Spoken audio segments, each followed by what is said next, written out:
babasahin ay nagmumula po sa mga awit or Psalms 46. Ito po ay buong chapter from verse 1 to verse 11. Psalms 46, 1 to 11. Ang Diyos ang ating lakas at kanlungan at handang saklolo kung may kaguluhan. Di dapat matakot, mundo'y payaligman, kahit na sa dagat ang bundok matangay. Kahit na magngalit iaw karagatan at ang mga burol payanig magipal, may ilog ng galak sa bayan ng Diyos, sa banal na templo'y ligaya ang dulot. Ang tahanang lungsod ay di masisira. Ito ang tahanan ng Diyos na dakila.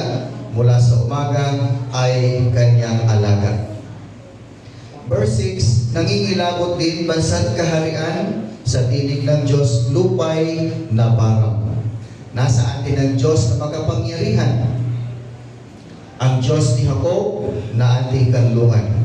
Ano man ang kanyang ginawa sa lupa, sapat ng pagmasdan at ikay hahanga.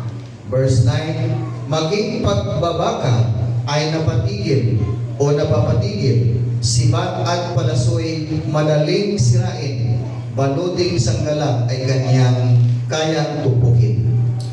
Sinasabi niya, ihinto ang labanan, ako ang Diyos, dapat ninyong malaman, kataas-taasan sa lahat ng bansa, sa buong sanlibutan pinakadakila. In last verse, sa 11, nasa atin ang Diyos na makapangyarihan, ang Diyos ni Jacob na ating kanlungan. Tayo po'y manalangin. Ama naming Diyos, maraming salamat po sa pagbasa ng iyo pong mabuting balita na amin pong pag-aaralan at pagbulay-bulayan sa umagang ito.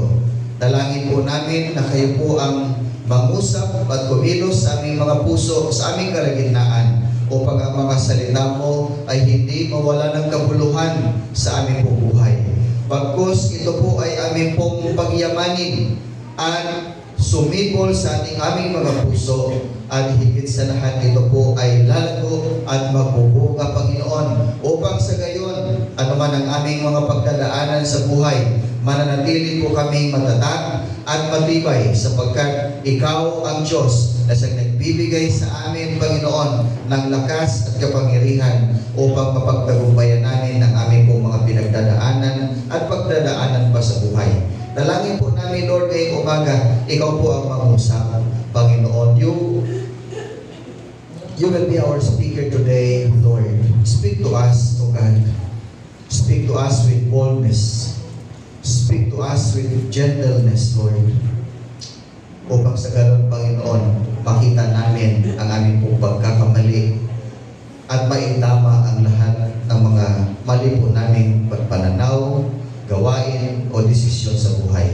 Dalangin po namin na mangusap din po kayo sa amin, Panginoon, na meron pong pagmamahal at higit sa lahat, O Diyos, ang iyong salita ay makapagbibigay sa amin ng comfort, Panginoon, ngayong umaga.